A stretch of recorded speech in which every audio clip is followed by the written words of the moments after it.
I think with Trump's CPAC speech, it's clear that Trump is now undertaking his second sailing. And although his destination, the vessels that he's going to be sailing on are not entirely clear, I think Trump clearly is venturing out. He clearly wants to play a major role in American politics and in the Republican Party, and it's quite obvious that he will. Now, for the whole first term, Trump has been, you may say, haunted by a critique that has been advanced primarily by the never-Trumper types, but also by a lot of traditional Republicans.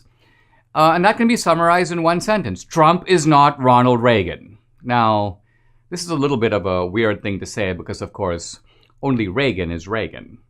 George H.W. Bush wasn't Reagan. That was more than obvious. And no one else was either.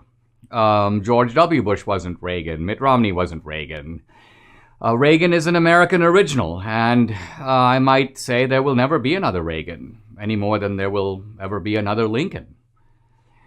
So this notion of another Reagan needs to be thought about a little bit more. We're not going to have Reagan back. Today, a lot of people are asking the same thing about who's going to be the next Rush Limbaugh. And the truth of it is, there won't be another Limbaugh. Limbaugh, too, was an American original.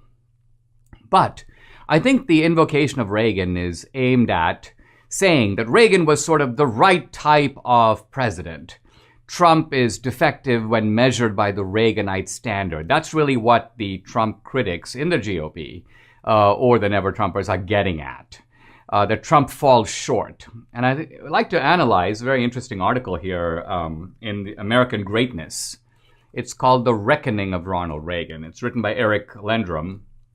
And the theme of the article is that it's sort of like step aside, Ronald Reagan. Donald Trump has now taken your place. So this article is arguing against the never-Trumpers and against the traditional Republicans, and it's making the point that it's Trump's America now. Trump is the one defining the issues that really matter. Now, this is a huge topic. It's, in fact, the topic at the heart, I think, of the GOP, and I'm not going to exhaust it in one segment. I'm going to do probably over the next several days multiple segments analyzing different aspects of this phenomenon. I want to start by talking a little bit just about Reagan and my experience with Reagan, because Reagan is sort of the reason I became a conservative. I was a freshman at Dartmouth in 1980 when Reagan showed up in New Hampshire to campaign and for his debate with the other Republican candidates. That's when Reagan uttered his famous, "I paid for this microphone," that launched him to the forefront of the Republican field in 1980. And I remember being very struck by Reagan. I was an Indian American student, not all that political at the time, just sort of getting my first whiff of American politics. And I realized Reagan was larger than life. And even though on the face of it, Reagan seemed almost, he was presented by the left in a very comical, even cartoonish light. We forget that Reagan, too, was derided in much the same way that Trump has been. Trump is unserious, he's ridiculous, he's a cartoon character. They said exactly the same about Reagan. But what I found appealing about Reagan was his appeal to this kind of big sky conservatism, this idea that America was a force for good in the world, the idea of upward mobility in American society, a kind of ladder of opportunity available to all. And also Reagan's appeal to, I would call it the decent society, traditional values, the idea that the American dream isn't sort of content neutral. The American dream is a dream of living a life in family, in community, a life that includes a life of faith. This was Reagan's America. He wanted to see an America built on these core values. I want to play a short clip of Reagan. This was actually from the end of the Reagan era. Reagan was kind of reflecting on his life and on his accomplishment. Listen.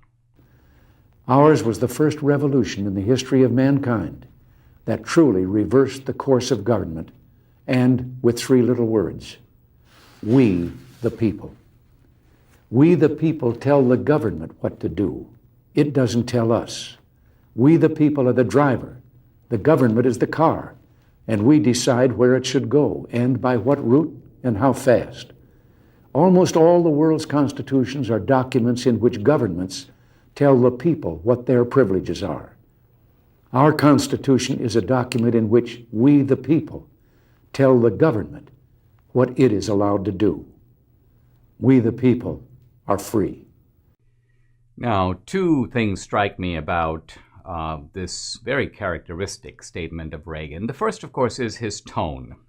It's ironic.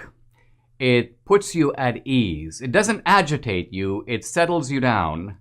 And the tone is one of conveying, I would call it, that easy American confidence. We've got this.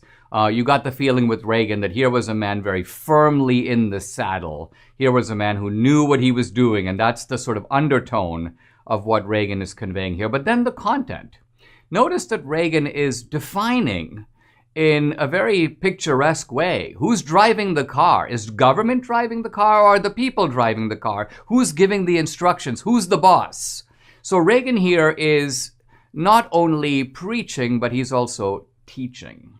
And that is a very important role for the president, namely to make the case, to lay out the agenda, but not just what the agenda is, not just the what, but the why.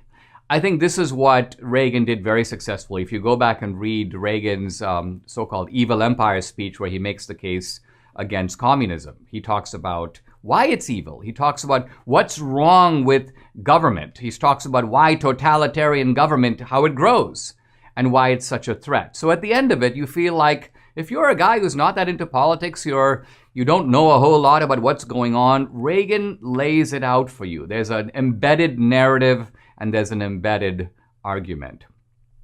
I say all of this because it seems to me that while this is Trump's moment, I mean, I agree with this article when it essentially says that we're not living in the Reagan era. We're not living in the era of the Cold War. The issues of Reagan are somewhat obsolete. Our enemy now is not a foreign opponent like the Soviet Union. We're in a domestic Cold War. Our enemy is at home, right here. These are the people who are taking away our liberties. We don't have to wait for the Russian invasion or even the Chinese invasion because our liberties are being squelched by a kind of diabolical alliance between leftists in the government and leftists in the digital and the corporate sector, and also leftists, of course, in academia and the media. So when Eric Lundrum talks about the fact that the Donald has taken the Gipper's place, in that sense, he's right. But I think it's also important that the Donald learn a couple of things from the Ronald. And one of them, of course, is Reagan's great and self-deprecating sense of humor. Reagan had the ability to make jokes, not just at the expense of his opponents, but also at the expense of himself. A very endearing quality in politics. And the second is Reagan had this teaching quality I want to highlight. Reagan always believed that he needed to make the case. Trump, very often in a debate or in a rally, assumes that you know the case. And so he simply alludes to things, but he doesn't document them. He doesn't demonstrate them. He doesn't argue for them. And I think if he did, he would have a stronger case to make to the American people. He might reach people that he wasn't successful in reaching the last time around. He might ultimately be able to combine the best qualities of the Ronald and the Donald and move forward into a bright and irresistible future.